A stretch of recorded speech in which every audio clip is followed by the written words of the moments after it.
دین نبی کا دستور، دین نبی کا دستور، دین نبی کا دستور، دین نبی کا دستور، کتاب اللہ ان کا منشور، کتاب اللہ ان کا منشور، کتاب اللہ ان کا منشور، کتاب اللہ ان کا منشور۔ اہل حدیث کے دو اصول، اطیعوا اللہ و اطیعوا الرسول، کتاب اللہ ان کا منشور، دین نبی ان کا دستور۔ اہل حدیث کے دو اصول، اطیعوا اللہ و اطیعوا الرسول، ونؤمن به ونتوكل عليه ونعوذ بالله من شرور أنفسنا ومن سيئات أعمالنا، من يهده الله فلا مضل له ومن يضلل فلا هادي له، وأشهد أن لا إله إلا الله وحده لا شريك له، وأشهد أن محمدا عبده ورسوله۔ يا أيها الذين آمنوا اتقوا الله حق تقاته ولا تموتن إلا وأنتم مسلمون۔ يا أيها الناس اتقوا ربكم الذي خلقكم من نفس واحدة وخلق منها زوجها وبث منهما رجالا كثيرا ونساء، واتقوا الله الذي تساءلون به والأرحام إن الله كان عليكم رقيبا۔ يا أيها الذين آمنوا اتقوا الله وقولوا قولا سديدا يصلح لكم أعمالكم ويغفر لكم ذنوبكم، ومن يطع الله ورسوله فقد فاز فوزا عظيما۔ أما بعد فإن أحسن الكلام كلام الله، وخير الهدى هدى محمد صلى الله عليه وسلم، وشر الأمور محدثاتها، وكل محدثة بدعة، وكل بدعة ضلالة، وكل ضلالة في النار۔ أعوذ بالله من الشيطان الرجيم، من همزه ونفخه ونفثه، بسم الله الرحمن الرحيم۔ إن الذين قالوا ربنا الله ثم استقاموا تتنزل عليهم الملائكة ألا تخافوا ولا تحزنوا وأبشروا بالجنة التي كنتم توعدون، نحن أولياؤكم في الحياة الدنيا وفي الآخرة، ولكم فيها ما تشتهي أنفسكم ولكم فيها ما تدعون، نزلا من غفور رحيم۔ محترم بزرگوں، نوجوان ساتھیوں، پردے میں بیٹھی ماؤں اور بہنوں، ہر طرح کی تعریفات اللہ وحدہ لا شریک کے لیے لائق اور زیبا ہے کہ جس نے ہم سب کو اسلام جیسی عظیم الشان نعمت سے مالا مال فرمایا، اور نہ صرف یہ کہ اسلام جیسی نعمت سے مالا مال فرمایا، بلکہ اسلام میں موجود سارے گمراہ فرقوں سے بچا کر منہج اہل حدیث اور منہج سلف صالحین عطا فرمایا۔ بعدہ لاکھوں کروڑ درود و سلام کا نزول ہو محمد عربی صلی اللہ علیہ وسلم کے ذات گرامی پر کہ آپ صلی اللہ علیہ وسلم نے رب کے دیے ہوئے امانتوں کو، رب کے دیے ہوئے تعلیمات کو اور رب کے دیے ہوئے احکامات کو رب کے بندوں تک گواہ پہنچا دیا۔ حضرات، جس عنوان کو میں لے کر بیٹھا ہوں، دراصل یہ عنوان نوجوانوں کی وقت کی بہت اہم ضرورت، لیکن ہماری اس مجلس میں اکثریت بوڑھوں اور بزرگوں کی، لیکن انشاءاللہ پھر بھی الا فلیبلغ الشاہد منکم الغائب، جو یہاں پر حاضر ہے، جو یہاں پر نہیں ہے، ان کو پہنچا دے۔ وقت کی بہت اہم ضرورت کہ دین پر استقامت، اس حوالے سے مجھے آپ کے سامنے بولنا ہے، اور اس عنوان کی سب سے زیادہ ضرورت اس کو ہے نوجوانوں کو۔ کیوں؟ اس لیے کہ موجودہ دور میں نوجوانوں کو بہکانے کے لیے، انہیں سیدھے راستے سے پھیرنے کے لیے طرح طرح کے ہتھ کنڈے استعمال کیے جا رہے ہیں، لہذا اس بگڑے ہوئے زمانے میں کس طرح نوجوان نسل اپنے دینداری پر ثابت قدمی اختیار کر سکتی ہے، کس طرح اپنے آپ کو شیطان کے حرموں سے بچا سکتی ہے، اس ٹاپک پر بولنا، عمل کرنا، دوسروں تک پہنچانا وقت کی اہم ضرورت ہے۔ جہاں تک اس مجلس کا ذکر ہے تو سبحان اللہ، اس مجلس میں بیٹھا ہر فرد اللہ رب العالمین کا چنندہ بندہ ہے، اللہ رب العالمین کا منتخب بندہ ہے۔ یوں سمجھیے کہ آپ نے فرمایا مجتمع قوم فی بیت من بیوت اللہ یتلون کتاب اللہ، کہ جو بھی قوم اللہ کے کسی گھر میں جمع ہوتی ہے، کیا مقصد ہے جمع ہونے کا؟ بزنس کی ڈیل کرنا، دنیاوی باتیں کرنا نہیں، قرآن پڑھنا، قرآن سمجھنا، قرآن سمجھانا، قرآن کا درس دینا، قرآن کا درس حاصل کرنا، یہ مقصد۔ کیا انعامات ہیں ان کے لیے؟ الا نزلت علیہم السکینہ، سکینت ان پر نازل ہوتی ہے، وغشیتہم الرحمہ، اللہ کی رحمت ان کو ڈھانپ لیتی ہے، وحفتهم الملائکہ، فرشتے گھیر لیتے ہیں، وذکرهم اللہ فی من عنده، اور اللہ رب العالمین کا ذکر جب ہم آپس میں کرتے ہیں، اللہ ہمارا ذکر اس زمین کی سب سے بہترین مجلس اور دنیا کی سب سے بہترین مجلس ہمارے خانہ میں کرتا ہے، اللہ ہمارا ذکر کرے گا انشاءاللہ۔ ہم ان خوش قسمت لوگوں میں سے ہیں کہ ہم اللہ کا ذکر کرتے ہیں زمین پر بیٹھ کر، اللہ ساتوں آسمانوں کے اوپر ہمارا ذکر کرے گا انشاءاللہ۔ اللہ تعالیٰ سے دعا ہے کہ اللہ تعالیٰ ہم سب کو خالص نیت کے ساتھ یہاں پر بیٹھنے اور جو کچھ باتیں کہی جائیں گی، کہی ہوئی باتوں پر ہم سب کو عمل پیرا ہونے کی توفیق عطا فرمائے۔ حضرات، جیسا کہ آپ سب اچھی طرح جانتے ہیں کہ موجودہ زمانہ بلکہ ہر آنے والا زمانہ گزرے ہوئے زمانے سے بدتر ہوگا، برا ہوگا۔ یہ زمانہ گویا کہ اپنے خاتمے کی طرف، یہ دنیا اپنے خاتمے کی طرف گزر رہی ہے۔ یوں سمجھیے کہ ہمارا یہ زمانہ، اس کا دور شباب گزر گیا، دنیا کا جو جوانی کا دور تھا، دنیا کی جوانی کا دور گزر گیا۔ اب یہ جو زمانہ ہے یہ اپنے بڑھاپے کی آخری سانسیں لے رہا ہے، اس کے بعد قیامت قائم ہونے والی۔ چھوٹی چھوٹی جتنی بھی نشانیاں اللہ کے رسول نے بتائی تھی 1400 سال پہلے، ہمارے زمانے میں چھوٹی نشانیاں اکثر و بیشتر مکمل ہوتی نظر آ رہی ہیں۔ تو اس اعتبار سے دیکھیں کہ ہر آنے والا زمانہ گزرے ہوئے زمانے سے انتہائی پرفتن رہے گا، انتہائی پرآشوب رہے گا اور انتہائی بدتر زمانہ رہے گا۔ اور اس زمانے میں ایک طرف بت پرستی، مزار پرستی، اولیاء پرستی اور قبر پرستی کا فتنہ ہے، تو دوسری طرف قتل و غارت گری اور گنڈا گردی کا بازار گرم ہے۔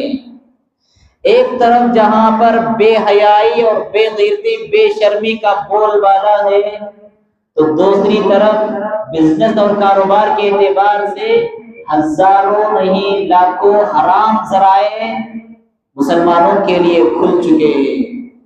ایک طرف جہاں پر اسلام کے خلاف ڈاؤٹ ڈالنے والی چیزیں، اسلام کے متعلق شکوک اور شبہات پیش کرنے والی چیزیں، ایک طرف یہ فتنہ اور دوسری طرف انکار حدیث کا فتنہ۔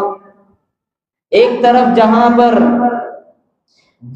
نوجوانوں میں دین بیزاری اور دین سے غفلت کا فتنہ، تو وہیں پر دوسری طرف عورتوں میں بے حجابی اور برہنگی کا فتنہ۔ الغرض موجودہ زمانے کو ہم کہتے ہیں دور پرفتن، فتنوں سے بھرا ہوا دور۔ اس زمانے میں، فتنوں بھرے زمانے میں اپنے دین کی حفاظت کرنا، اپنے عقیدے کی حفاظت کرنا، اپنے اسلام پر ثابت قدمی اختیار کرنا اور اپنی عبادت پر قائم رہنا موجودہ زمانے کا سب سے بڑا چیلنج ہے۔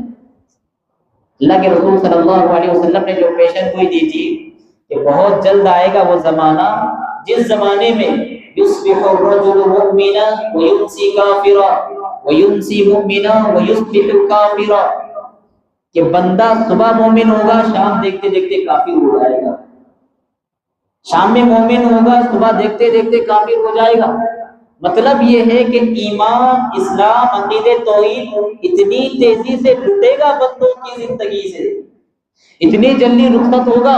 اور وہ زمانہ ہم دیکھ رہے ہیں سوشل میڈیا کے راستے سے اکثر و بیشتر نوجوان غیر منہجی علماء کی ویڈیو سننے والے، غیر سلفی علماء کی باتوں کو قبول کرنے والے ایسا کچھ پڑھ لیتے ہیں، ایسا کچھ سن لیتے ہیں کہ ماشاءاللہ اہل حدیث تھا، شام میں ہوتے ہوتے وہ قادیانی بن گیا، وہ شیعہ بن گیا، وہ انکار حدیث کی فتنے میں مبتلا ہو گیا، نہ جانے کیسے کیسے فتنے۔ اللہ کے رسول نے پیشن گوئی نہیں تھی، صبح مومن شام میں کافر، شام میں مومن صبح کافر۔ ایسا زمانہ ہے یہ۔ تو اس زمانے کا سب سے بڑا چیلنج اور سب سے بڑا کمپٹیشن اور مقابلہ ہمارا یہ ہے کہ ہم کس طرح دین پر ثابت قدمی اختیار کر سکتے ہیں، کس طرح اپنے عقیدے کی حفاظت کر سکتے ہیں۔ اللہ رب العالمین نے قرآن مجید میں ارشاد فرمایا، ان الذین قالوا ربنا اللہ، یقیناً جن لوگوں نے اعلان کیا کہ ہمارا رب اللہ ہے۔ کون ہے ہمارا رب؟ اللہ ہے۔ کون ہے ہمارا رب؟ اللہ ہے۔ یہ صرف نعرہ ہے، ربنا اللہ، ہمارا رب اللہ ہے، صرف نعرہ ہے، صرف زبانی دعویٰ ہے، ہمارا رب اللہ ہے۔ کیا مطلب؟ گرچہ لفظ چھوٹا ہے لیکن معنی کا سمندر اس کے اندر پایا جاتا ہے۔ ایک بندہ جب کہتا ہے کہ ربنا اللہ، ہمارا رب اللہ ہے، تو مطلب یہ ہوتا ہے کہ اب میں جب اعلان کر چکا ہوں کہ میرا رب اللہ ہے، دنیا میں چاہے جتنی بڑی ہستی آ جائے میں اسے غوث اعظم نہیں پکار سکتا، دنیا میں چاہے جتنی بڑی شخصیت آ جائے میں اسے غریب نواز نہیں بول سکتا، دنیا میں چاہے جتنا بڑا انسان آ جائے میں اسے پھر غوث اعظم، دستگیر، پیران پیر نہیں بول سکتا۔ کیوں؟ اس لیے کہ میں نے اللہ کا نعرہ لگایا، میں نے کہا ربنا اللہ، ہمارا رب اللہ ہے، تو مطلب یہ ہوا کہ میرا پالنہار اللہ، میرا دستگیر اللہ، میرا غوث اعظم اللہ، میرا غریب نواز اللہ، میرا بندہ نواز اللہ، یہ مطلب ہے ربنا اللہ۔ اور جب میں نے نعرہ لگایا ربنا اللہ، تو میں وہ جو کہے گا وہی کروں گا، اور جس چیز سے روکے اس سے رک جاؤں گا۔ گویا کہ میری پوری زندگی اس ایک اللہ کی عبادت کے سائے میں گزرے گی۔ کیوں؟ اس لیے کہ میں نے نعرہ لگایا ربنا اللہ۔ جن لوگوں کا اعلان ہے کہ ربنا اللہ، ہمارا رب اللہ ہے، ثم استقاموا، پھر وہ استقامت اختیار کرتے ہیں، ڈٹ جاتے ہیں اسی نعرے پر، اسی عقیدے پر ثابت قدمی اختیار کرتے ہیں، کیا ہوتا ہے ان کے لیے؟ ثابت قدمی کہاں تک؟ کہاں تک ثابت قدمی ہونا چاہیے؟ زندگی کے آخری سانس تک ثابت قدمی ہونا چاہیے دین پر۔ وَاعْبُدْ رَبَّكَ حَتَّى يَأْتِيَكَ الْيَقِينُ، تم اللہ کی عبادت اس وقت تک کرو جب تک کہ یقین نہ جائے۔ کیا مطلب؟ موت نہ جائے۔ یقین سے مراد کیا؟ موت۔ بعض صوفی حضرات ہیں، وہ لوگ یقین سے مراد یہ یقین ہو جائے کہ بس اب مجھے عبادت کی ضرورت نہیں، میں نے خوب عبادت کرنی، اب عبادت کرنا میرا کام نہیں، اب یہ دوسروں کا کام ہو گیا۔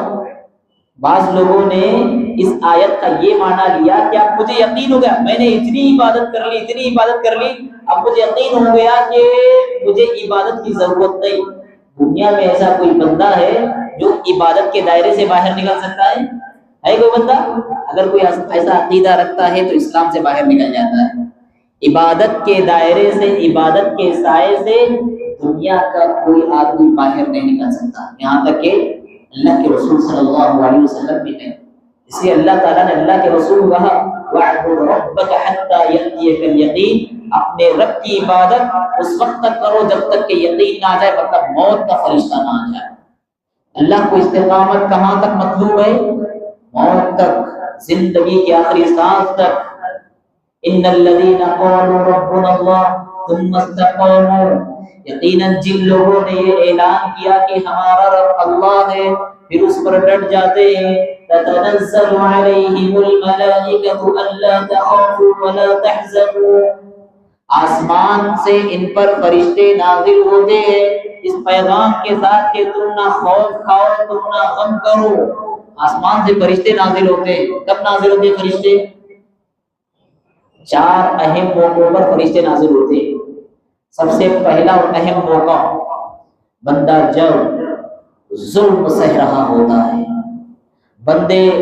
بندے جب ان کے ایمان کو چیلنج کرنے کے لیے کفار للکارتے ہیں، جب ان کا ایمان ایک بڑا امتحان بن گیا ہو، ایسے موقع پر آسمان سے فرشتے نازل ہوتے ہیں، ان پر الہام کرتے ہیں، دل میں بات ڈالتے ہیں، ثابت قدمی رہو، ثابت قدمی اختیار کرو، ایمان پر ڈٹے رہو، ایمان پر جمے رہو. نیکی کے ہمارے اندر کیا کرتے وہ الہام ڈالتے ہیں، نیکی کی بات ڈالتے ہیں ہمارے دل میں. جیسے بدر کے موقع پر اللہ رب العالمین نے 313 کے مقابلے میں جب 1000 کفار آئے تھے، اللہ نے آسمان سے کس کو نازل کیا؟ کس کو؟ فرشتوں کو نازل کیا. استستغیثون ربکم فاستجاب لکم انی ممدکم بألف من الملائکۃ مردفین، کہ ہم 1000 فرشتوں کے ذریعے تمہاری مدد کریں گے جو تم پر آسمان سے اتریں گے. اللہ نے مدد کی نا فرشتوں کے ذریعے. اہل توحید کو یہ بہت بڑا شرف حاصل ہے، اہل حدیثوں کو یہ بہت بڑا شرف حاصل ہے، اہل استقامت کو بہت بڑا شرف حاصل ہے کہ جب بھی ان کے ایمان کا امتحان ہوتا ہے، ان کے ایمان کو مضبوط کرنے کے لیے، ان کے دل میں الہام ڈالنے کے لیے، نیکی کی باتیں ڈالنے کے لیے آسمان سے فرشتے نازل ہوتے ہیں. یہ پہلا موقع. اور دوسرا اہم موقع کون سا؟ دوسرا اہم موقع جب انسان کی بس چند سانسیں باقی رہتی ہے، زندگی کی سانسوں کی ڈور ٹوٹ رہی ہوتی ہے، ایسے موقع پر فرشتے بندے کے سامنے آتے ہیں. اور یہ موقع دیکھے، انسان کی موت کا جو لمحہ ہوتا ہے، سب سے نازک گھڑی یہ گھڑی ہوتی ہے، سب سے نازک گھڑی. اور سب سے نازک موقع یہ موقع ہوتا ہے کہ فرشتے بھی بیٹھے ہوئے ہیں، شیاطین بھی ہیں. بندے کے سامنے سے سارے غیب کے پردے ہٹ جاتے ہیں، بندہ فرشتوں کو دیکھ رہا ہوتا ہے، شیطانوں کو دیکھ رہا ہوتا ہے، اور شیطانی طاقتیں اس موقع پر سب سے زیادہ گمراہ کرنے کی کوشش کرتی ہے. بندے کے زبان سے آخری موقع پر ایسا کچھ کلمہ نکل جائے اس کی زندگی کی ساری نیکیاں غارت ہو جائے اور یہ جہنمی ہو جائے. کیوں؟ شیطان کو اچھی طرح معلوم ہے انما الاعمال بالخواتیم، اعمال کا دار و مدار خاتمے پر ہے. خاتمہ جیسے ہوگا آخرت میں انجام ویسے ہوگا، خاتمہ جیسے ہو گیا آخرت میں انجام ویسے ہوگا. خاتمہ اچھا تو انجام اچھا، خاتمہ برا تو انجام بھی برا. شیطان اس نقطے کو اچھی طرح سمجھتا ہے، اس لیے شیطان سب سے زیادہ جو حملہ کرتا ہے انسان کے عقیدے پر موت کی گھڑی میں. اس لیے اسلاف جب ان کی روحیں نکلنے کے قریب وقت آتا تھا تو کہتے دور ہو جا، دور ہو جا، مردود دور ہو جا، اس طرح کے وہ جملے کہتے تھے. کیوں؟ اس لیے کہ شیطان بہکانے کی کوشش کرتا تھا. لیکن اللہ رب العالمین فرماتا ہے تتنزل علیہم الملائکۃ الا تخافوا ولا تحزنوا.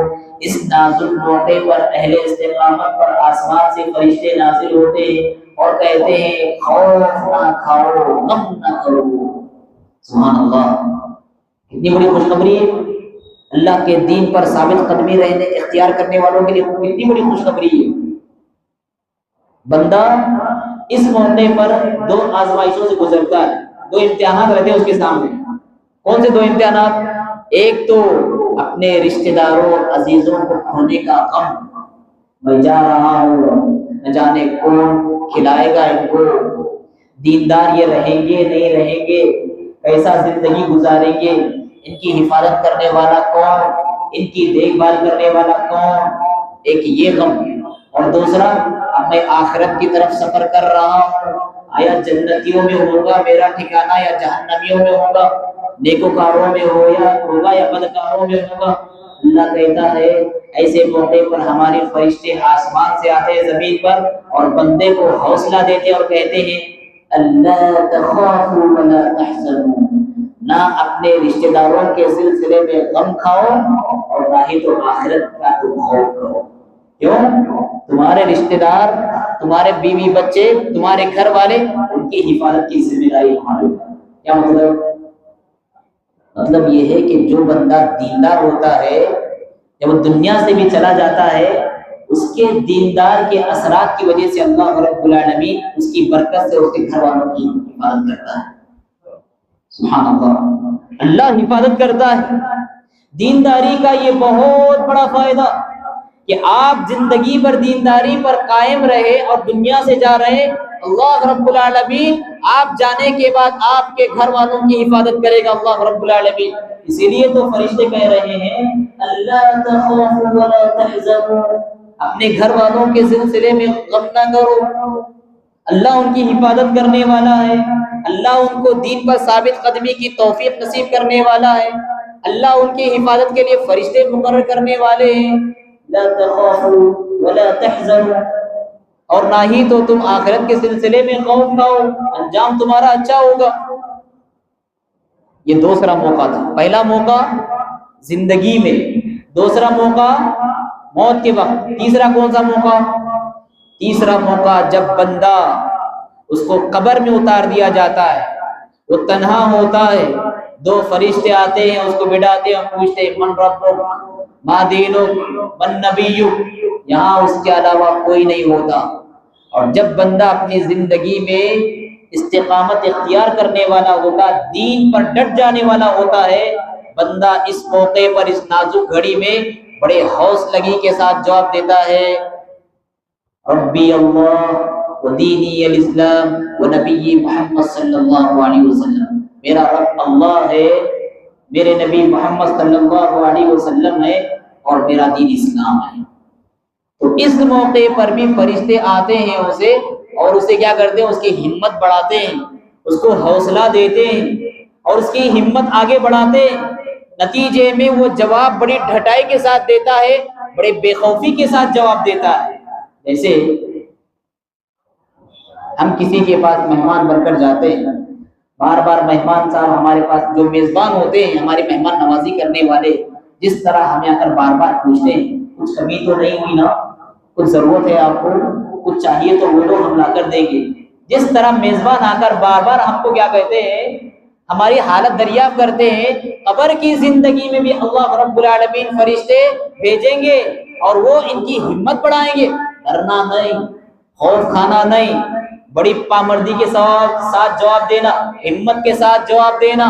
فرشتے اس نازک گھڑی میں قبر میں آ کر اہل حدیث، اہل توحید اور اہل استقامت کو کیا کرتے ہیں؟ ہمت دیتے ہیں، اور نتیجے میں وہ بڑے آرام کے ساتھ جواب دیتا ہے میرا رب اللہ ہے، میرا دین اسلام ہے اور میرے پیغمبر محمد صلی اللہ علیہ وسلم۔ یہ تیسرا موقع ہوتا ہے۔ اور چوتھا موقع تتنزل علیہم الملائکہ الا تخافوا ولا تحزنوا، جب بندہ قبر سے اٹھتا ہے، قبر سے اٹھنے کے بعد آپ سب کو معلوم ہے قیامت کے دن کا منظر، ہر طرف افراتفری کا ماحول، نفسی نفسی کا عالم، دہشت کا ماحول۔ ایسے موقع پر فرشتے اہل توحید کے ساتھ، استقامت اختیار کرنے والوں کے ساتھ رہتے ہیں اور کہتے ہیں آج تمہیں خوف کھانے کی ضرورت نہیں، ہم تمہارے ساتھ ہیں، آج تمہیں ڈرنے کی ضرورت نہیں، آج ہم تمہارے ساتھ ہیں۔ نتیجے میں یہ فرشتے ان کے ساتھ رہتے ہیں اور جب تک یہ جنت میں انہیں نہیں پہنچا دیتے دم نہیں لیتے۔ اتنی بڑی بشارت ہے، اللہ اکبر۔ استقامت اختیار کرنے والے، عقیدہ توحید پر ڈٹ جانے والے، اسلام پر ثابت قدمی اختیار کرنے والے، عبادت پر جم جانے والے، کتنی بڑی فضیلت۔ تتنزل علیہم الملائکہ الا تخافوا ولا تحزنوا، آسمان سے فرشتے ان پر نازل ہوتے ہیں کہ خوف نہ کھاؤ، غم نہ کرو۔ وابشروا بالجنۃ التي كنتم توعدون، اس جنت کی خوشخبری ہے تمہارے لیے جس جنت کا وعدہ تم سے کیا جا رہا ہے۔ دنیا میں بڑا ظلم سہا تم نے، دنیا میں بڑی غربت کی زندگی گزاری تم نے، چھوڑ دو اب دنیا کی فکر کرنا چھوڑ دو، اب اس جنت کا خیال کرو، وہ جنت تمہاری منتظر ہے جس جنت کا کہ وعدہ تم سے کیا جاتا تھا۔ نحن اولیاؤکم فی الحیات الدنیا وفی الآخرہ، فرشتے کہتے ہیں دنیاوی زندگی میں بھی ہم تمہارے ساتھ ہیں اور آخرت کی زندگی میں بھی ہم تمہارے ساتھ۔ دیکھ لیا آپ نے کس طرح ساتھ ہیں فرشتے ہمارے، اور آخرت میں کیسے ہمارے ساتھ رہیں گے؟ جنت تک جب تک ہمیں نہیں پہنچائیں گے ہمارا ساتھ نہیں چھوڑیں گے۔ بیوی بسا اوقات ہمارا ساتھ چھوڑ دے گی، ہماری اولاد بسا اوقات ہمارا ساتھ چھوڑ دے گی، ہمارے قریبی دوست بسا اوقات ہمارا ساتھ چھوڑ دیں گے، رشتہ دار بسا اوقات ہمارا ساتھ چھوڑ دیں گے، لیکن فرشتے کہہ رہے ہیں نحن اولیاؤکم فی الحیات الدنیا وفی الآخرہ۔ اے استقامت اختیار کرنے والے بندو، اے توحید پر ثابت قدمی اختیار کرنے والے بندو، دنیا میں بھی ہم تمہارے ساتھ تھے، اب حشر کی عدالت میں بھی تمہارے ساتھ رہیں گے۔ وَلَكُمْ فِيهَا مَا تَشْتَهِي أَنفُسُكُمْ وَلَكُمْ فِيهَا مَا تَدَّعُونَ۔ دنیاوی زندگی میں رہتے ہوئے تم نے بہت ساری خواہشات کی قربانی دی، بہت ساری ارمانوں کی قربانی دی اور بہت ساری چاہتوں کی قربانی دی۔ آج کا دن وہ دن ہے تم جو خواہش کرو تمہاری ہر خواہش پوری کی جائے گی۔ معلوم ہوا خواہش مکمل کرنے کی جگہ کون سی ہے؟ کون سی؟ جنت یا دنیا؟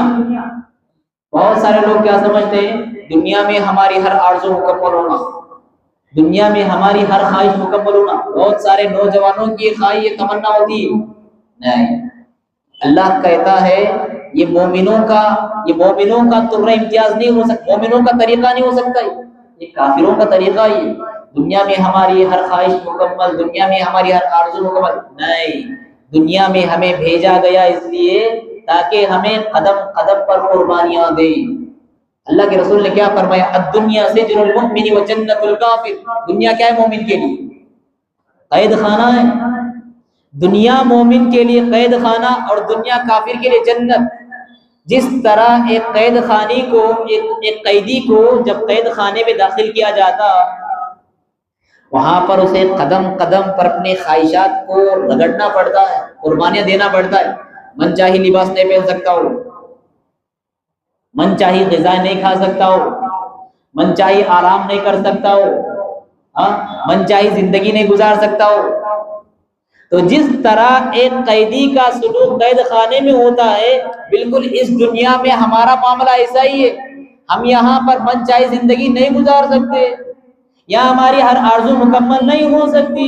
اللہ تعالیٰ نے کہا تمہاری ہر آرزو مکمل ہونے کی جگہ جنت ہے، تمہاری ہر خواہش مکمل کرنے کی جگہ جنت ہے، لہٰذا دنیا کو اپنی خواہشات کے مکمل کرنے کی جگہ نہ بناؤ۔ وَلَكُمْ فِيهَا مَا تَشْتَهِي أَنفُسُكُمْ وَلَكُمْ فِيهَا مَا تَدَّعُونَ۔ جنت وہ مقام ہے جہاں پر تمہاری ہر آرزو مکمل ہوگی، ہر خواہش مکمل ہوگی۔ وَلَكُمْ فِيهَا مَا تَدَّعُونَ، اور جنت میں تم جو مانگو گے وہ تمہیں دیا جائے گا۔ اللہ تعالیٰ کہتا ہے اس کے بعد نُزُلًا مِّنْ غَفُورٍ رَحِيمٍ، آج کا دن وہ دن ہے ہم تمہارے میزبان ہیں اور تم ہمارے مہمان ہو۔ اللہ تعالیٰ کہتا ہے آج کا دن وہ دن ہے ہم تمہارے میزبان ہیں اور تم ہمارے مہمان ہیں۔ اللہ تعالیٰ ہم سب کو تیرا مہمان بنائے، اللہ تعالیٰ ہم سب کو تیری جنت کا حقدار بنائے۔ دیکھیں آپ کتنی فضیلتیں استقامت اختیار کرنے والوں کی۔ ایک تو فرشتے آسمان سے نازل ہوتے ہیں، دوسری جنت کی خوشخبری سناتے ہیں، اور تیسری جنت میں ہماری ہر آرزو مکمل، اور چوتھی یہ کہ اللہ رب العالمین ہمیں یہ شرف حاصل ہوگا کہ اللہ رب العالمین ہماری مہمان نوازی کرے گا۔ اب سوال یہ ہے کہ جب استقامت اختیار کرنے والے بندے کے لیے اتنے بڑے بڑے انعامات ہیں تو کیا ہمیں استقامت کے راستے پر نہیں چلنا چاہیے؟ راہ استقامت کے راہی ہم کو نہیں بننا چاہیے؟ استقامت کی منزل پر پہنچنے کی ہمیں کوشش نہیں کرنا چاہیے؟ کسے کہتے ہیں استقامت؟ استقامت کسے کہتے ہیں؟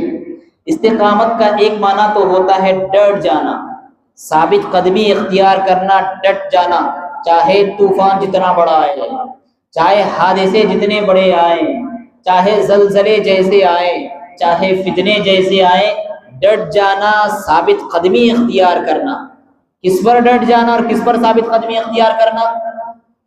شرک کو چھوڑ کر توحید پر ثابت قدمی اختیار کرنے کو استقامت کہتے ہیں، کفر کو چھوڑ کر ایمان پر ثابت قدمی اختیار کرنے کو استقامت کہتے ہیں، جھوٹ کو چھوڑ کر سچائی پر قائم رہنے کو استقامت اختیار کرنا کہتے ہیں، خیانت کو چھوڑ کر امانت داری کو لازم پکڑنے کو استقامت اختیار کرنا کہتے ہیں، بے حجابی اور بے حیائی کو چھوڑ کر دینداری والی زندگی پر قائم رہنا اس کو استقامت کہتے ہیں، بد اخلاقی کو چھوڑ کر اچھے اخلاق پر قائم رہنے کو استقامت کہتے ہیں، اور استقامت کی منزل کہاں تک چلنا چاہیے؟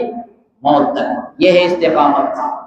اب جب استقامت اسے کہتے ہیں، جب بندہ استقامت اختیار کرتا ہے، بندے کے سامنے دو بڑے بڑے چیلنجز آتے ہیں، دو بڑے فتنے۔ ایک بندہ ہے دیندار، اہدنا الصراط المستقیم، اے اللہ مجھے صراط مستقیم کی ہدایت عطا فرما، جو تیرا استقامت والا راستہ ہے اس راستے کی مجھے ہدایت عطا فرما، اگر میں ہدایت یافتہ لوگوں میں ہوں اے اللہ مجھے اس پر ثابت قدمی نصیب فرما۔ ہر نماز کی ہر رکعت میں ہم یہ دعا پڑھتے ہیں استقامت کی، اہدنا الصراط المستقیم، اے اللہ ہمیں سیدھے راستے پر قائم فرما، تیرے سیدھے راستے پر استقامت اختیار کرنے کی توفیق عطا فرما۔ جب یہ دعا ہم پڑھتے ہیں اور جب سیدھے راستے کو ہم چلتے رہتے ہیں، لازم پکڑتے ہیں، دائیں بائیں آگے پیچھے ہم دیکھتے نہیں ہیں، تو پھر بندے کے سامنے دو بڑے فتنے آتے ہیں جو اس کے استقامت سے اس کو ہٹانے کی کوشش کرتے ہیں، اس کے استقامت کو چیلنج کرتے ہیں، استقامت سے اسے لرزانے کی کوشش کرتے، گمراہ کرنے کی کوشش کرتے۔ کون سے وہ؟ ایک چیلنج ہے دھمکیوں کا، خوف کا، دہشت کا، ظلم کا، تشدد کا، یہ پہلا چیلنج۔ اور دوسرا چیلنج ہے لالچ، حرص و ہوس، لذت، عہدہ، کرسی، دولت، عورت، شہرت، یہ دوسرا۔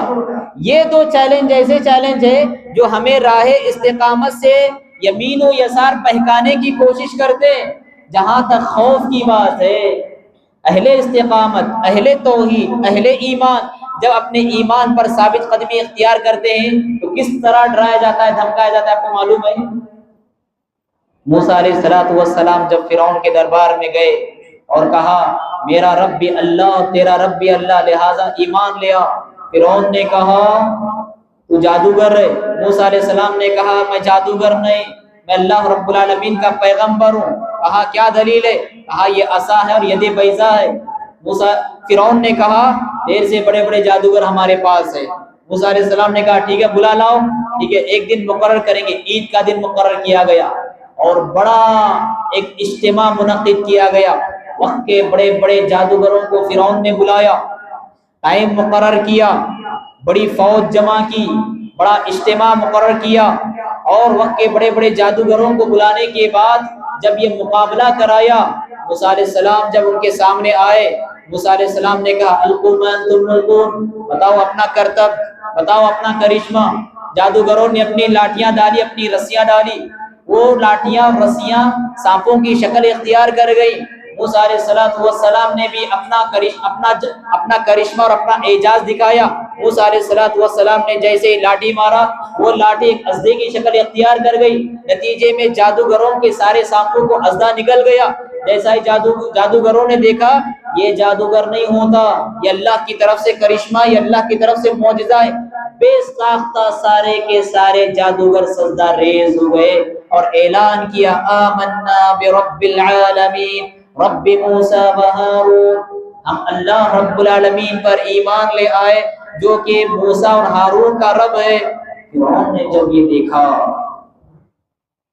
کہ جن جادوگروں کو میں نے اپنی فرمان روائی کے لیے بلایا تھا، جن جادوگروں کو کہ میں اپنی بادشاہ تسلیم کرانے کے لیے بلایا تھا، اپنی برتری ثابت کرنے کے لیے بلایا تھا، وہ جادوگر تو اب رب پر ایمان لے آئے۔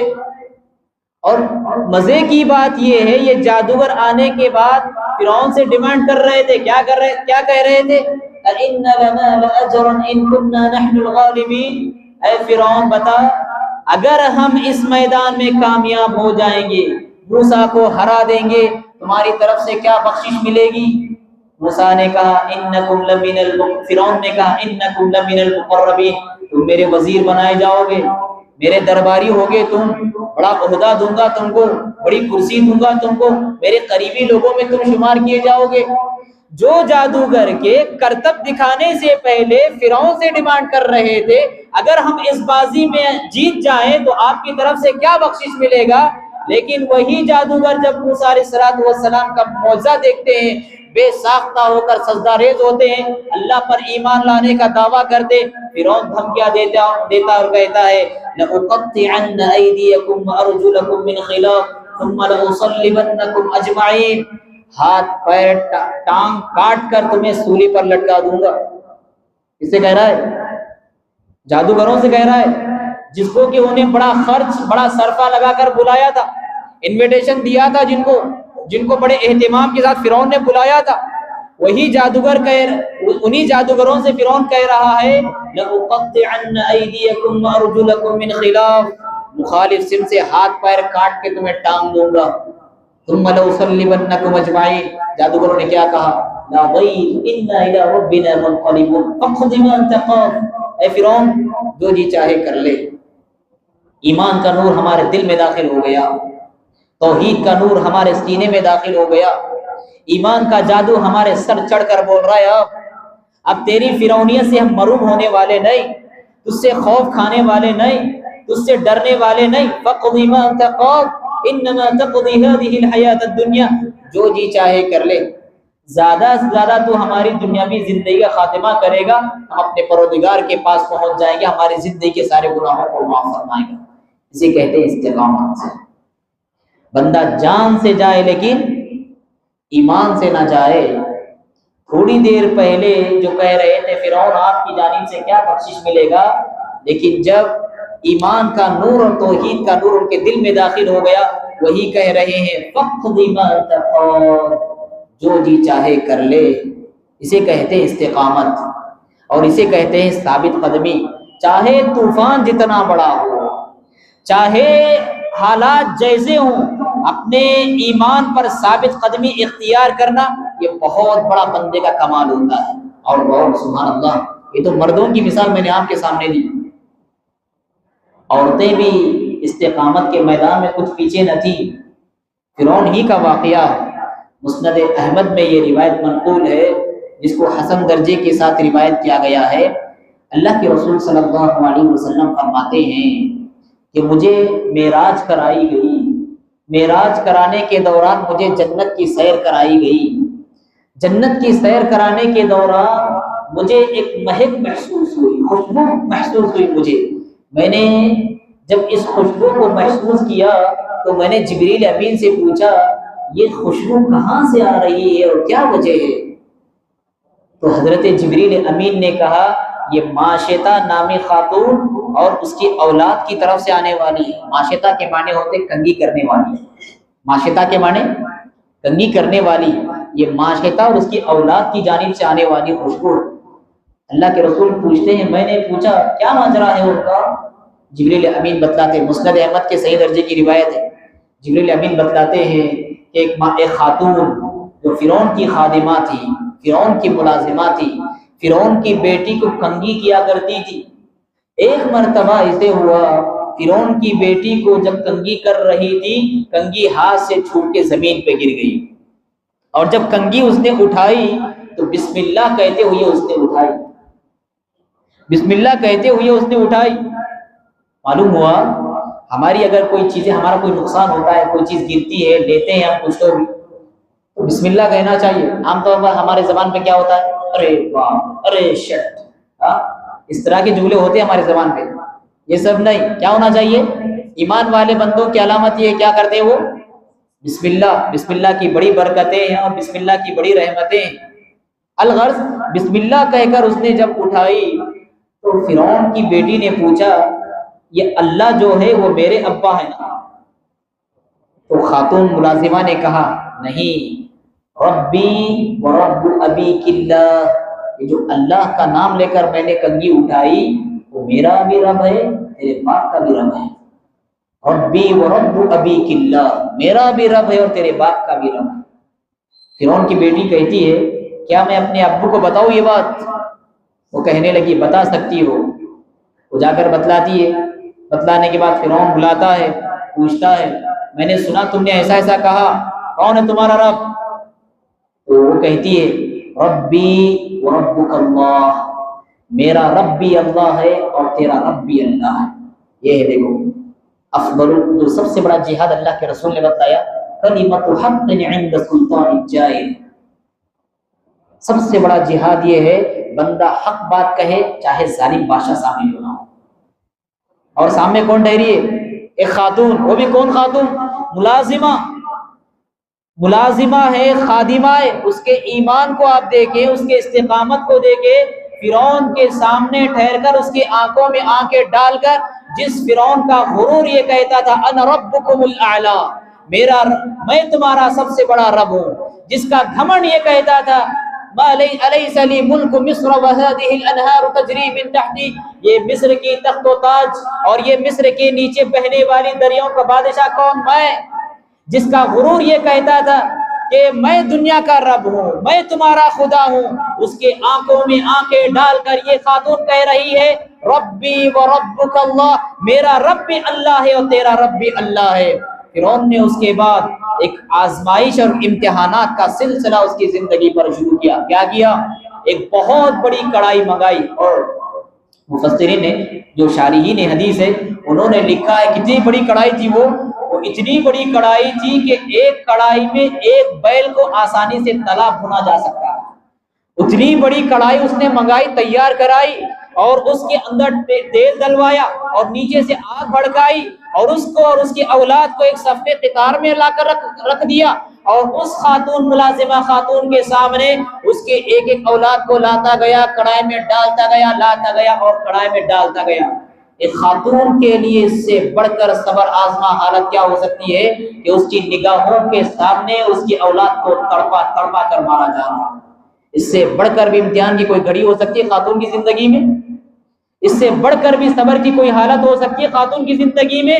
بالآخر اس کی جب ساری اولاد ختم ہو گئی، جلا کر بھن دیا گیا، ایک بچہ بچا ہوا تھا جو اس کے سینے سے لپا ہوا تھا، جس کو حدیث کے الفاظ میں مرضع کہا گیا ہے، یعنی کہ جو ابھی دودھ پیتا بچہ، دودھ پیتے بچے کی جب باری آئی کڑائی میں ڈالنے کی، کڑائی میں تیل ابل رہا تھا، شعلے بھڑک رہے تھے، تقاعست من اجلہ، جبریل امین کہتے ہیں جب اس بچے کی باری آئی خاتون پسو پیش کرنے لگ گئی، خاتون کے اندر تردد پیدا ہونے لگ گیا، وہ پیچھے پیچھے ہٹنے لگی، لیکن یہ شیرخوار بچہ یا دودھ پینے والا بچہ کہتا ہے اور چیخ پڑتا ہے یا امہ اقتحمی فإن عذاب الدنیا احون من عذاب الآخرہ، اے ماں پسو پیش کیوں کرتی ہے، کیا سوچتی ہے، پیچھے کیوں ہٹتی ہے، آگے بڑھ اور کود جائے، انشاءاللہ دنیا کا یہ عذاب آخرت کے عذاب کے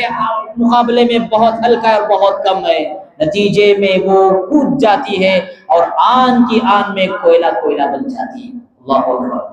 اللہ کے رسول صلی اللہ علیہ وسلم فرماتے ہیں جب صدیوں بعد معراج مجھے کرائی گئی، جنت کی جب میں سیر کر رہا تھا تو سبحان اللہ عجیب و غریب مہک کو میں نے محسوس کیا، اور مجھے بتلایا گیا یہ وہ خاتون ہے جو فرعون کی خادمہ تھی، ایمان پر استقامت اختیار کرتے ہوئے، توحید کی حفاظت کرتے ہوئے نہ صرف اس نے اپنی جان گوائی بلکہ اپنے اولاد کی بھی جان کا نذرانہ اس نے اللہ کی خاطر پیش کی۔ ایسا ایمان تھا۔ اور آج ہماری خواتین، بچے کو تھوڑا بخار آ جائے، ایک ہاسپٹل میں دکھا دیا، دوسرے ہاسپٹل میں دکھا دیا، کم نہیں ہو رہا، اب سیدھا گلے میں کیا آ جاتا؟ تعویذ۔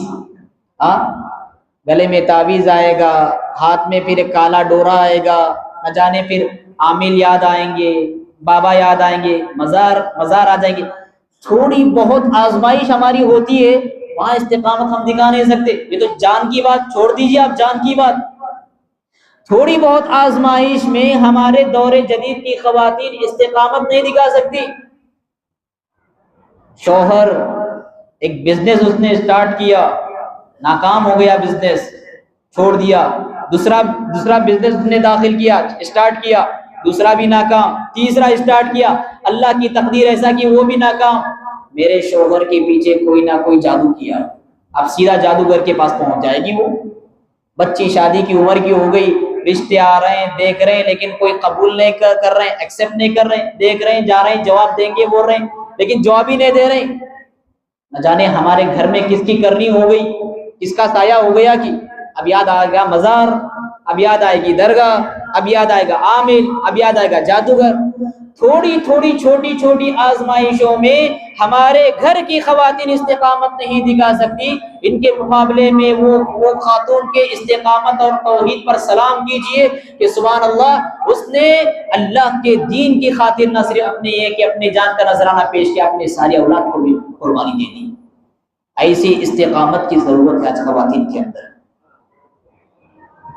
جب استقامت بندہ اختیار کرتا ہے، ایسی دھمکیوں کا سامنا بندوں کو کرنا پڑتا ہے، ایسے چیلنجز کو کا مقابلہ کرنا پڑتا ہے، ایسے تشدد آزما حالات سے اسے گزرنا پڑتا ہے، اور اللہ کے رسول صلی اللہ علیہ وسلم کی زندگی سبحان اللہ استقامت سے بھری آپ کی زندگی تھی۔ آپ کی کتاب زندگی کا ایک ایک ورق استقامت سے بھرا ہوا تھا۔ طائف گئے، وہاں پر تقدیر میں پتھر کھانا لکھے ہوئے تھے۔ لوگ استقبال کرتے ہیں کسی بڑی شخصیت کا تو کیسے کرتے ہیں؟ سامنے آتے ہیں، ادب و احترام میں ٹھہر کر سلام کرتے ہیں، سواری لا کر جھکاتے ہیں، بٹھاتے ہیں، گھر تک لے کر جاتے ہیں، ہو سکا تو ہار اور پھول بھی پہنا دیتے۔ اس طرح استقبال کرتے استقبال کرنے والے۔ لیکن اللہ کے رسول صلی اللہ علیہ وسلم دنیا کے سب سے عظیم انسان کا استقبال کیسے کیا گیا؟ پتھروں کے ذریعے آپ کا استقبال کیا گیا، پتھروں سے مار مار کر لہو لہان کیا گیا۔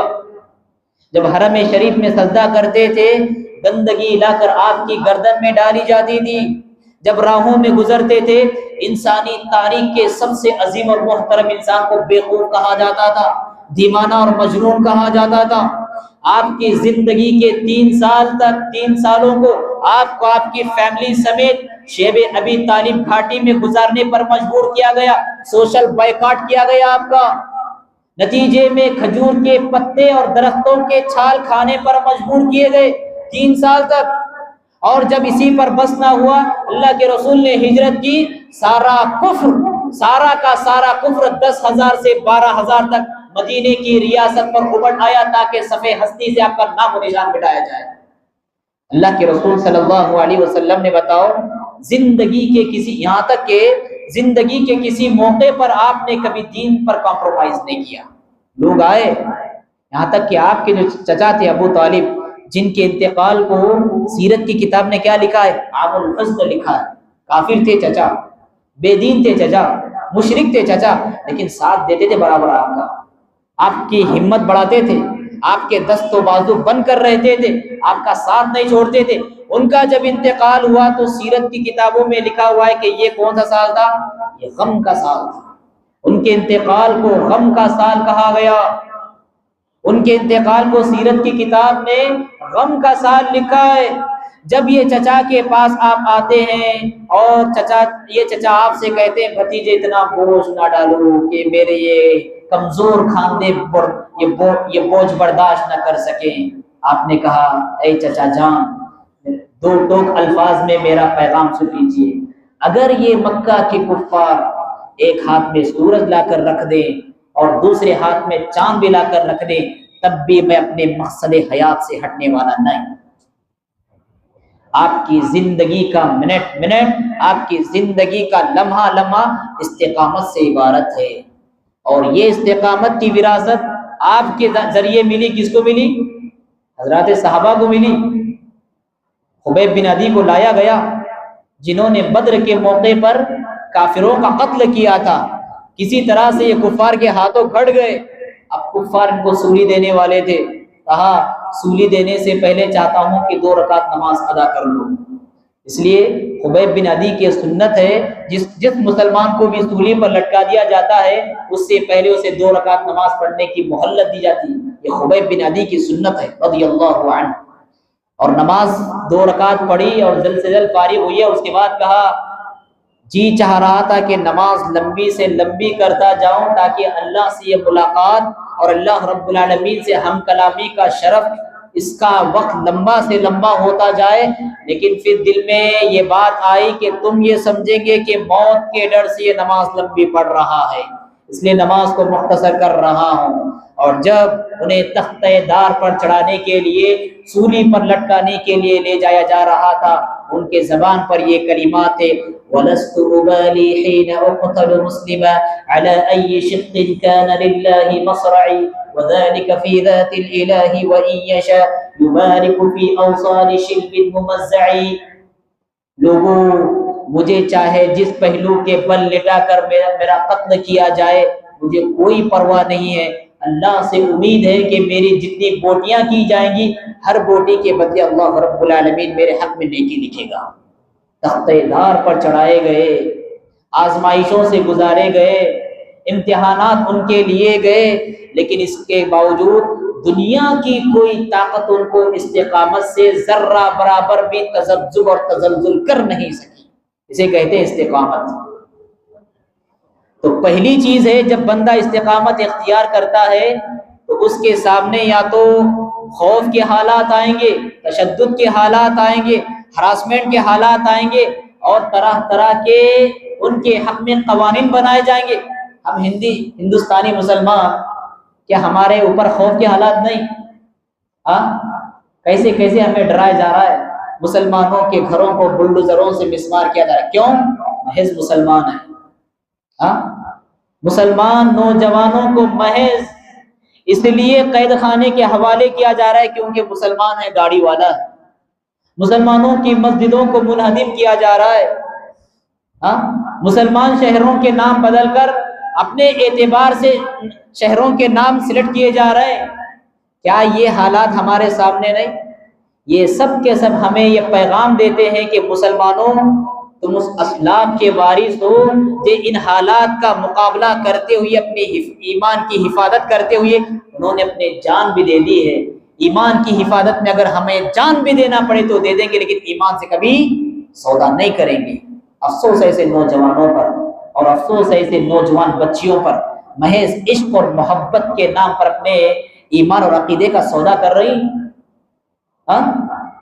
اپنے غلط جذبات کو تسکین پہنچانے کے لیے، اپنی ہوس کی آگ کو بجھانے کے لیے کسی غیر مسلم سے عشق رچا کر مسلمان بچیاں، جن کے لیے یہ ایسی خواتین یا اسلاف کی خواتین نمونہ تھی، محض اپنے ہوس کی آگ کو بجھانے کے لیے غلط یاریاں تعلقات کر کے اپنے عقیدے سے ہاتھ دھو رہی ہیں، اپنے استقامت سے ہاتھ دھو رہی ہیں اور توحید سے سمجھوتا کر رہی ہیں۔ استقامت اختیار کرنے والے بندوں کے پاس ایسے حالات آئیں گے۔ تو یہ پہلا چیلنج تھا جو آپ کے سامنے رکھا گیا۔ دوسرا چیلنج کون سا ہے؟ ہوس کا چیلنج، لالچ کا چیلنج، آفرز کا چیلنج، عہدے کا چیلنج، کرسی کا چیلنج، دولت کا چیلنج، عورت کا چیلنج اور شہرت کے چیلنج۔ ایسے بہت سارے چیلنج ایک صاحب استقامت کے سامنے آئیں گے۔ اللہ کے حضرت یوسف علیہ السلام کا قصہ تو آپ سب کو معلوم ہے۔ یوسف علیہ السلام دیکھیں، ایک تو نوجوان یوسف علیہ السلام، اور اوپر سے اتنی خوبصورتی اللہ رب العالمین نے انہیں دی، آپ نے فرمایا دنیا کی آدھی خوبصورتی صرف یوسف علیہ السلام کو ملی ہوئی تھی۔ بہت بڑے حسین و جمیل یوسف علیہ السلام۔ اور تیسری بات کیا؟ پردیس کی زندگی میں، پردیس میں تھے آپ اپنے شہر میں نہیں، پردیس میں۔ اور چوتھی بات کیا؟ کس کے گھر میں تھے؟ عزیز مصر کی بیوی۔ کون عزیز مصر کی؟ عزیز مصر جو کہ مصر کے تخت و تاج کا بادشاہ بننے والا، خزانچی، فائنانس منسٹر، اس کی بیوی، اور اس کے پاس بھی عہدہ ہے، کرسی ہے، حسن و جمال ہے، دولت ہے، اور ساتھ ہی ساتھ سب دروازے بند ہے، کہیں کوئی دیکھنے والا نہیں۔ یہ ہزار فتنے یوسف علیہ السلام کے سامنے جب آئے، اور عزیز مصر کی بیوی نے جب دروازوں کو بند کیا، قرآن نے اس کا نقشہ کھینچا، وراودته التي هو في بيتها عن نفسه وغلقت الابواب وقالت هيت لك قال معاذ الله۔ جب عزیز مصر کی بیوی نے دروازوں کو بند کر دیا، یوسف علیہ السلام کے سامنے بن ٹھنگ کر آئی اور ان کو دعوت گناہ دی اور ان سے کہا کہ آجا میرے باغوں میں، یوسف علیہ السلام نے کہا قال معاذ اللہ، اللہ کی پناہ، یہ گناہ مجھ سے سرزد ہو نہیں سکتا۔ سبحان اللہ، آپ کی عفت کو چیلنج کرنے والا فتنہ تھا یہ، آپ کی جوانی کو داغدار کرنے والا چیلنج تھا یہ، آپ کے اخلاق کو بہکانے والا چیلنج تھا یہ، آپ کے تقوی کا امتحان لینے والا چیلنج تھا یہ، اور آپ کی جوانی کو داغ سے بھر دینے والا چیلنج تھا یہ، اور ایسے پرفتن ماحول میں آپ نے کہا قال معاذ اللہ، اللہ کی پناہ، یہ گناہ مجھ سے ہو نہیں سکتا۔ یہ ایسے حالات نوجوانوں کے سامنے آتے، چاہے لڑکے ہوں یا چاہے لڑکیاں ہوں، اور ایسے چیلنج چاہے آف لائن ہوں یا چاہے آن لائن ہوں، ہر طرح سے آئیں گے آپ کے پاس۔ یہاں پر آپ کو یوسف علیہ السلام کا کردار ادا کرنا اور کہنا ہے معاذ اللہ، اللہ کی پناہ، مجھ سے یہ گناہ سرزد ہو نہیں سکتا۔ اسی کا نام تقویٰ ہے۔ تقویٰ کسے کہتے ہیں؟ کسے کہتے ہیں تقویٰ؟ جب گناہ پر پوری طرح کنٹرول آ جائے بندے کا، اس کے باوجود بھی بندہ گناہ نہیں کرتا، اس کو کہتے ہیں تقویٰ۔ گناہ کرنے کی طاقت ہی نہیں، آپ گناہ سے بچتے ہیں، یہ تقویٰ نہیں۔ تقویٰ کسے کہتے ہیں؟ گناہ پوری آپ کی کنٹرول میں آ گیا، کوئی طاقت آپ کو گناہ کرنے سے روک نہیں سکتی، سارے اسباب گناہوں کے آپ کے سامنے، اس کے باوجود بھی آپ اپنے آپ کو بچا لیتے ہیں، یہ ہے تقویٰ۔ بنی اسرائیل کے 3 غار والوں کا واقعہ آپ کو معلوم ہے نا؟ 3 لوگ تھے، جا رہے تھے سفر میں، اچانک بارش نازل ہوئی، بارش سے بچنے کے لیے غار میں چھپ گئے۔ اس میں سے اب جب غار میں چھپ گئے تو چٹان آ کر غار کے دہانے پر لڑک گئی، غار کا دروازہ بند ہو گیا۔ اب باہر نکلیں گے کیسے نکلیں گے؟ انہوں نے کہا کہ اللہ سے دعا کرنے کے علاوہ کوئی چارہ نہیں۔ ان بندوں میں سے ایک بندے نے کیا دعا کی؟ اے اللہ، میری چچا زاد بہن تھی، مجبور تھی، قرض مانگنے کے لیے میرے پاس آئی، میں نے کہا قرض دے دوں گا اور معاف بھی کر دوں گا، لیکن شرط یہ ہے کہ میری جنسی خواہش تو مکمل کرے گی، میری جو آرزو ہے وہ مکمل کرے گی۔ اس نے کہا ٹھیک ہے۔ اے اللہ، وقت متعین ہو گیا، جگہ متعین ہو گئی، وقت آ گیا، میں بھی وہاں پہنچ گیا، وہ بھی وہاں پہنچ گئی، دنیا کی کوئی طاقت روکنے والی نہیں تھی، دروازے بند تھے، میں تھا، وہ تھی، تیسرا کوئی نہیں تھا تو تھا۔ ایسے موقع پر اس نے کہا اتق اللہ یا رجل، اتق اللہ، اللہ سے ڈر جا۔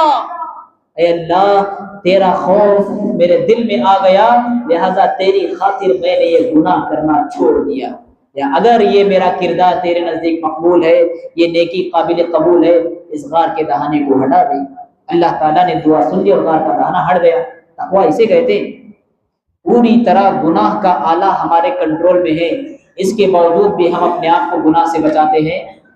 دنیا کے سب سے بڑے متقی ہیں آپ، دنیا کے سب سے بڑے مجاہد ہیں آپ، اللہ رب العالمین کے سب سے بڑے صاحب استقامت بندے ہیں آپ۔ گناہ کے سارے اسباب ہونے کے باوجود گناہ سے اپنے آپ کو بچاتے ہیں، جیسے یوسف علیہ السلام نے اپنے آپ کو بچایا۔ یوسف علیہ السلام کی زندگی میں دیکھے، کوئی معجزہ ہو یا نہ ہو، آپ کی زندگی کا سب سے بڑا معجزہ یہی تھا۔ حسن تھا آپ کے پاس، جوانی تھی آپ کے پاس، ہر طرح کی طاقت تھی آپ کے پاس، جوانی میں جو طاقت ہوتی ہے وہ طاقت تھی آپ کے پاس، اور آفر بھی کرنے والی سامنے سے آفر، آپ نے بھی آفر نہیں کیا، سامنے سے آفر کرنے والی آپ، اور اس کے پاس بھی حسن ہے، دولت ہے، بڑے باپ کی بڑی اولاد ہے، سارے فتنے، جب 1000 فتنوں کے ساتھ عورت آپ کے پاس آئی، آپ نے کہا معاذ اللہ، اللہ کی پناہ، یہ گناہ مجھ سے ہو نہیں سکتا۔ آپ کی زندگی کا سب سے بڑا معجزہ، ایک نوجوان کی زندگی کا سب سے بڑا اعجاز یہی ہو سکتا ہے، اس کی زندگی کا سب سے بڑا کرشمہ یہی ہو سکتا ہے۔ کالج کی پوری زندگی میں اپنی پوری زندگی کو وہ عشق اور عاشقی کے چکر سے پاک رکھے، مجاہد ہے ایسا نوجوان۔ تعلیمی پورے سال میں اگر کوئی بچی اسکول سے لے کر کالج سے لے کر یونیورسٹی تک پورے تعلیمی سال میں اپنے آپ کو عاشقی کے چکر سے پاک رکھتی ہے، اللہ کی بہت بڑی مجاہدہ ہے ایسی بچی، اللہ کی بہت بڑی مجاہدہ ہے ایسی خاتون۔ تو یہ ایک چیلنج ہے جو استقامت کے راستے میں روڑا بن کر آتا ہے اور بندے کا یہاں پر امتحان ہوتا ہے. بہت کم بندے جو بندے کے ڈر، خوف، ظلم یہ چیلنج کو فیس کر لے جاتے ہیں، لیکن اچھے بندے ایسے چیلنج کے سامنے پھسل جاتے ہیں. عورت کے چیلنج کے سامنے پھسل جاتے ہیں، دولت کے چیلنج کے سامنے پھسل جاتے ہیں، عہدے کے چیلنج کے سامنے پھسل جاتے ہیں، لالچ کے چیلنج کے سامنے پھسل جاتے ہیں. بہت کم بندے ہوتے ہیں الا من رحم ربی. اللہ کے رسول صلی اللہ علیہ وسلم کے پاس ایسے آفرز آئے جب کفار ہر طرح سے آپ کو آزما لیے، تکلیفیں جیسے دینا تھا دے لیے، جو کچھ تانے دینا تھا دے لیے. اب انہوں نے آخری ایک ہتھ کنڈا اپنایا. کیا وہ مکہ کا ایک بڑا دانشور، عقل مند، ذہین آدمی، اس کا نام تھا عتبہ. اس کو بلایا. بڑا زبان آور انسان تھا، بڑا شاعر تھا، بڑا ادیب تھا اور بڑا ماہر زبان تھا. وہ اللہ کے رسول صلی اللہ علیہ وسلم کے پاس آیا. کیوں آیا؟ آفر دینے کے لیے، آفر کرنے کے لیے. آپ کو کہا اے محمد صلی اللہ علیہ وسلم، یہ کون سی دعوت آپ نے شروع کر رکھی ہے جس کی وجہ سے میاں بیوی میں اختلافات ہو رہے ہیں، اولاد والدین کے درمیان جھگڑا ہو رہا ہے، قبیلے نفرت کی آگ میں جھلس رہے، ہر کوئی ایک دوسرے سے نفرت کر رہا ہے؟ کون سی دعوت لے کر آیا؟ اگر آپ کو عہدہ ہونا تو منہ کھول کے بولو. عرب کا بادشاہ بنا دیں گے آپ کو. اگر آپ کو عورت ہونا ہے تو بولو، عرب کی سب سے حسین و جمیل عورت سے آپ کی شادی کرا دیں گے. اللہ کے رسول پہ جو نعوذ باللہ ثم نعوذ باللہ یہ الزام لگاتے ہیں کہ اللہ کے رسول صلی اللہ علیہ وسلم نعوذ باللہ خواہش پرست تھے، عورت پرست تھے، اس لیے آپ نے 11 شادیاں کی ہے. ان کے لیے جواب دینے کے لیے بہت عظیم دلیل ہے. سامنے والا آفر کر رہا ہے اگر تم کو عورت ہونا ہے تو بولو، عرب کی سب سے حسین و جمیل عورت سے تمہاری شادی کریں گے. دولت ہونا ہے تو بولو، آپ کے قدموں میں دولت کا دریا بہا دیں گے. لیکن آپ صلی اللہ علیہ وسلم نے کیا کہا؟ آپ صلی اللہ علیہ وسلم خاموش سنتے رہے. آپ نے کچھ نہیں کہا. آپ کے اعلیٰ اخلاق تھے.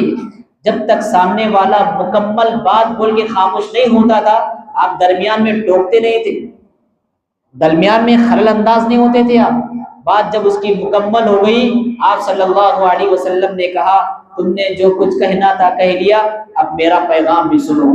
آپ صلی اللہ علیہ وسلم سورہ حامیم فصلت کی آیتیں پڑھنا شروع کرتے ہیں.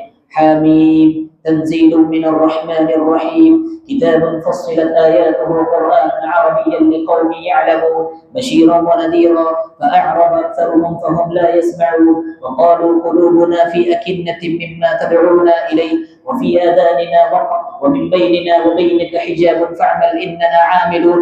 اللہ کے رسول پڑھتے جب اس آیت پر پہنچے فَإِنْ أَعْرَضُوا فَقُلْ أَنذَرْتُكُمْ صَاعِقَةً مِثْلَ صَاعِقَةِ عَادٍ وَثَمُودَ.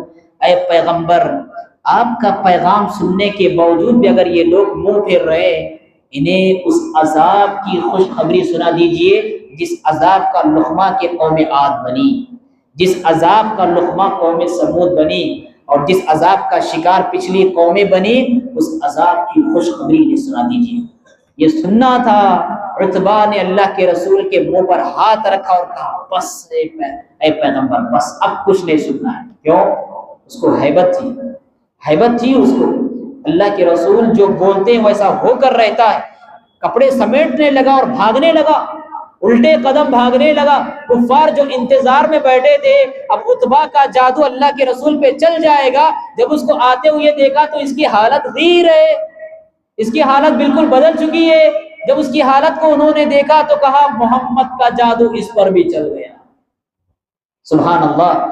کلام الہی میں بہت بڑی تاثیر ہے. دیکھیں آپ غیر مسلم کے سامنے بھی آپ اگر قرآن مجید رکھ کر پڑھنا شروع کر دیں گے، ایک عجیب و غریب اطمینان کی کیفیت سے گزرے گا. اس کے دل میں ایک عجیب و غریب اطمینان کا احساس ہوگا. یہ قرآن دنیا کی سب سے عجیب و غریب کتاب ہے. دنیا کی سب سے عجیب و غریب کتاب ہے قرآن مجید. چاہے مسلمان کے سامنے پڑھو کہ چاہے غیر مسلم کے سامنے پڑھو، اس کا دل اگر اس کے دل میں ذرہ برابر بھی ہدایت کی چنگاری جل رہی ہو، اللہ رب العالمین ضرور ہدایت کی منزل تک اسے پہنچا دے گا. دنیا کی سب سے عجیب و غریب کتاب، متاثر ہوئے بغیر نہیں رہا۔ اس کے بعد اس نے جا کر کہا لوگوں مانو یا نہ مانو، میں خود زبان آور ہوں، میں بہت بڑا شاعر ہوں، اور تم سب جانتے ہو کہ میں بہت بڑا ادیب ہوں، لیکن اللہ کی قسم جیسا کلام محمد نے مجھے پڑھ کر سنایا ہے یہ کلام کسی انسان کا ہو ہی نہیں سکتا۔ اللہ کے رسول صلی اللہ علیہ وسلم کے سامنے بھی ایسے چیلنجز آئے، ایسے آفرز آئے، ایسے لالچ کے چیلنجز آئے، ایسے عورت کے چیلنجز آئے، لیکن اللہ کے رسول صلی اللہ علیہ وسلم نے کیا استقامت کا راستہ چھوڑ دیا؟ نہیں، آپ صلی اللہ علیہ وسلم نے استقامت کا راستہ نہیں چھوڑا۔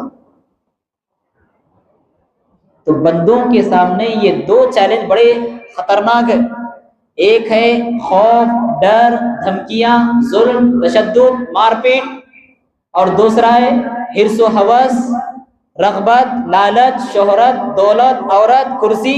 یہ دو چیلنجز کا مقابلہ کرتے ہوئے اگر بندہ استقامت کے راستے پر قائم رہتا ہے اس کو وہ بشارتیں ملنے والی ہیں، اس کے بارے میں آپ صلی اللہ علیہ وسلم نے ارشاد فرمایا تھا۔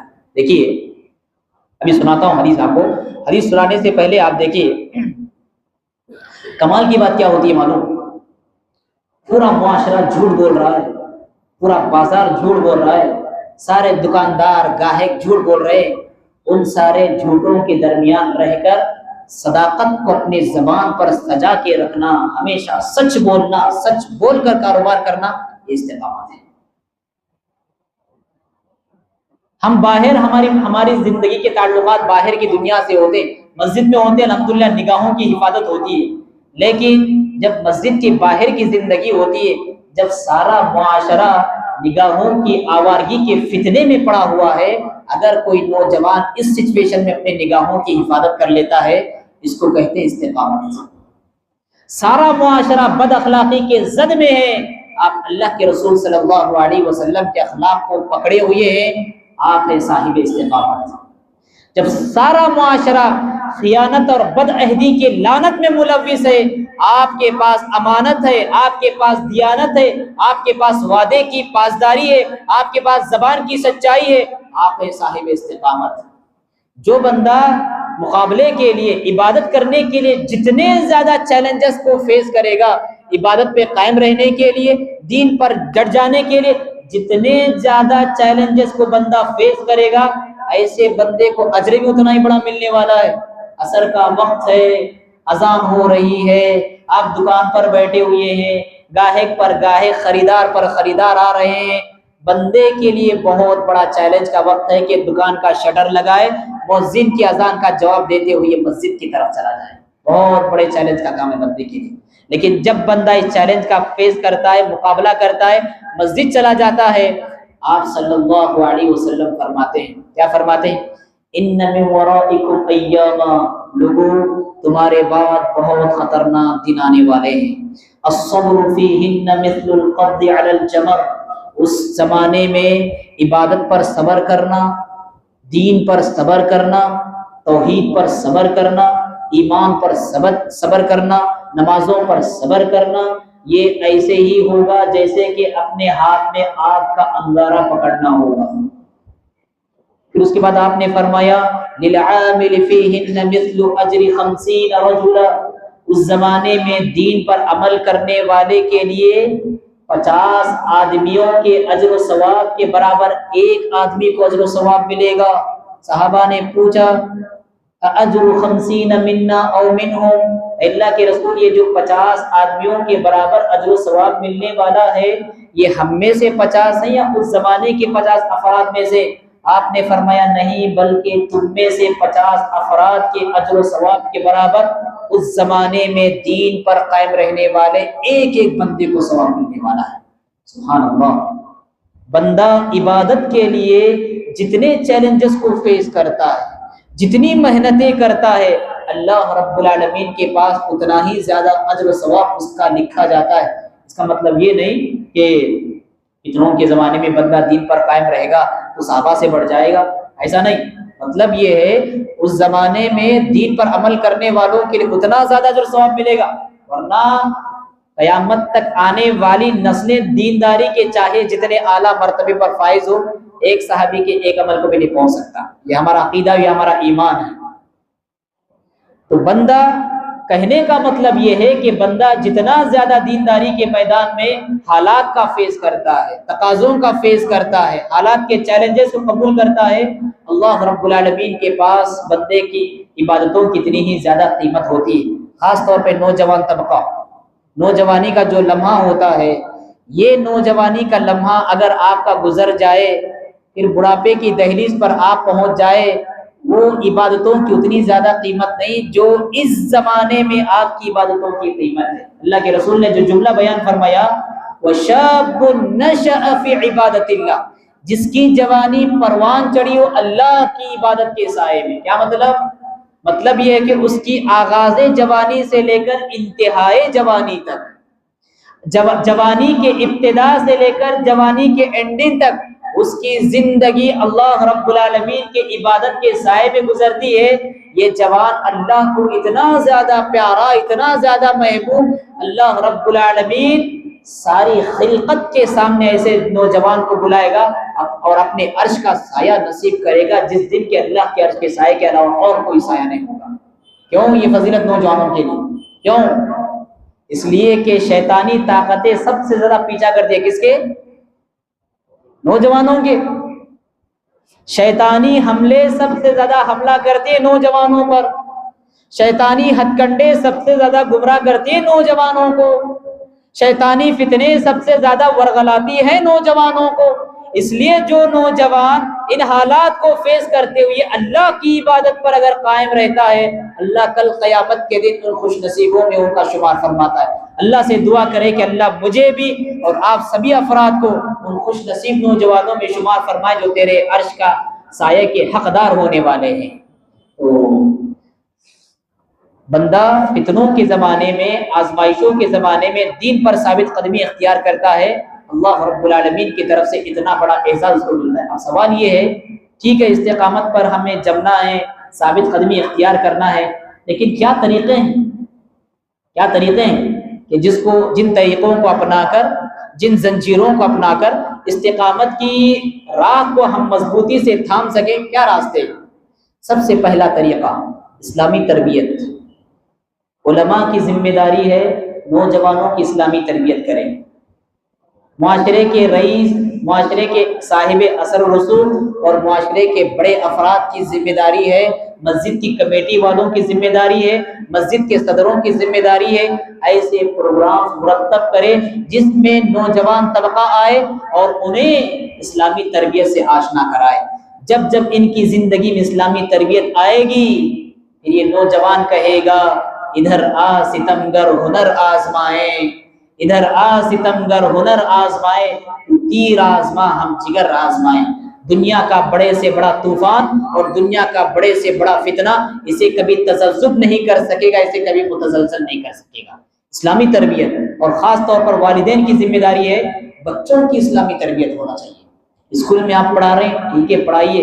آج اسکولوں کی تعلیم نصاب کو تبدیل کر کے جو بچوں کے ذہن و دماغ میں اسلام کے خلاف جو ورغلایا جا رہا ہے، ڈاؤٹ ڈالے جا رہے ہیں، نوجوان نسل کا آج سب سے بڑا مرض بن گیا ہے، وہ فکری ارتداد کے شکار ہو رہا ہے۔ فکری ارتداد کیسے کہتے ہیں؟ ایک ہے بندہ عبداللہ تھا شنکر ہو گیا، ہاں، یا عبداللہ تھا راجو ہو گیا، عبد الرحمان تھا فلاں ملیش ہو گیا، ریڈی ہو گیا، ایک ظاہری ارتداد۔ لیکن آج مسلم نوجوانوں کا سب سے بڑا فتنہ یہ ہے، نام عبداللہ ہے، اس کا نام اسلامی ہے، لیکن ذہنی اعتبار سے وہ ارتداد کا شکار ہو گیا، اسلام سے باہر نکل گیا ہے۔ اس کو عورتوں کے برقعے پر اس کو ڈاؤٹ ہے کہ برقع عورت کے لیے قید ہے، اس کو جو ماہانہ سالانہ حج ہوتا ہے، حج کے بارے میں ڈاؤٹ ہے اس کو کہ سالانہ مسلمان جو اتنی کروڑوں کی تعداد میں جاتے ہیں، لاکھوں کی تعداد میں جاتے ہیں، کروڑوں کا سرمایہ لوٹاتے ہیں، وہاں کیوں؟ ہمارے لیے کالج بناؤ، اسکول بناؤ، یتیم خانے بناؤ، فلاں بناؤ، فلاں بناؤ، وہاں کیوں خرچ؟ اسلام کے بارے میں آج نوجوانوں کو اطمینان نہیں ہے۔ ایسے فکری ارتداد کے زمانے میں بہت ضروری ہے نوجوانوں کی تربیت کرنے کے لیے ان کو اسلامی تربیت ان کی ہو، اسلامی تعلیم انہیں دے، ایسے پروگرام ہم سب کو مل کر بنانا چاہیے جہاں پر نوجوانوں کے لیے آسانی ہو کہ دین پر استقامت اختیار کر سکے۔ اور خاص طور پر جیسا کہ میں نے کہا، بچپن ہی سے اگر بچے کی اسلامی تربیت ہو جائے، بچپن سے بچے کی اسلامی تربیت کا مطلب کیا ہے ہمارے پاس؟ آپ نورانی قاعدہ پڑھا دیں گے، قرآن ناظرہ دیکھ کر سکھا دیں گے، اب اس کے بعد سمجھ جائیں گے ہاں میرے بچے کو عربی پڑھنا آتا، بس اب اس کے بعد کچھ نہیں۔ یہ مطلب ہے ہمارے پاس اسلامی تربیت بچوں کا۔ اور مکتب کا بھی آج یہی کانسیپٹ بن گیا ہے۔ صحابہ کیا کہتے ہیں؟ تعلمنا الایمان ثم تعلمنا القرآن فازددنا به ایمانا۔ ہم نے قرآن سیکھنے سے پہلے ایمان کی باتوں کو ہم نے اللہ کے رسول سے حاصل کیا۔ مطلب کیا ہے؟ مطلب یہ سب سے پہلے عقیدے توحید کی محبت کا جام پلانا ہے بچوں کو۔ عقیدہ کیا ہے، توحید کیا ہے، شرک کیا ہے، کفر کیا ہے، نفاق کیا ہے، شرک کا انجام کیا ہے، توحید کا کیا فائدہ ہے، یہ سب سے پہلے بچوں کو سکھانا ہے۔ توحید پر سب سے پہلے محنت، توحید پر سب سے پہلے محنت۔ اہل حدیثوں کا تر امتیاز یہی، خدمت خلق ہو بعد میں، نماز ہو سب بعد میں، سب سے پہلے کیا؟ توحید۔ بچے کو اگر آپ توحید کا سبق یاد دلا دیں گے، وہ توحید پر قائم رہے گا، تو پھر اس کے بعد دنیا کا کوئی ارتداد کا فتنہ اس کو کبھی زیر نہیں کر سکتا، اس کو کبھی شکست نہیں دے سکتا۔ تو استقامت کے اسباب میں سب سے پہلا سبب کیا ہے؟ اسلامی تربیت کا ماحول ہونا چاہیے۔ اللہ کے رسول صلی اللہ علیہ وسلم کی وفات کے بعد حضرت ابوبکر صدیق رضی اللہ تعالیٰ عنہ جب خلیفہ بنے، ہر طرف ارتداد کی خبریں آ رہی۔ ارتداد کا مطلب سمجھ گئے نا آپ لوگ؟ ارتداد کا مطلب ہے اسلام چھوڑ کر باہر نکل جانا، یا تو دوسرا مذہب قبول کرنا، یا تو پھر بے دین ہو جانا، اس کو کہتے ہیں ارتداد۔ اللہ کے رسول کی وفات کے ساتھ ایک بڑا فتنہ ارتداد کا اٹھا تھا۔ جب ابو بکر صدیق رضی اللہ تعالیٰ عنہ خلیفہ بنے ہوئے تھے، ادھر سے ایک قافلے کے بارے میں نیوز آ رہی ہے کہ یہ قافلہ مرتد ہو گیا، ادھر سے شہر والوں کے بارے میں خبر آ رہی کہ شہر والے مرتد ہو گئے۔ ارتداد کی ایسی خبریں جب آ رہی تھی، 3 شہر ارتداد کے فتنے سے بچے ہوئے تھے۔ کون سے تھے وہ؟ مکہ، مدینہ، طائف۔ یہ 3 شہر ارتداد کے فتنے سے بچے ہوئے تھے۔ کیوں؟ یہاں پر لکھا ہے سیرت نگاروں نے، اس لیے کہ ان تینوں شہروں والوں کو اللہ کے رسول صلی اللہ علیہ وسلم کی ماتحت میں تربیت حاصل کرنے کا لمبا زمانہ ملا تھا۔ باقی جو دوسرے شہر والے تھے، آتے تھے، چند دن رہتے تھے، کچھ باتیں سیکھتے تھے، جاتے تھے، دائی بن کر اپنے قوم کو سمجھاتے تھے۔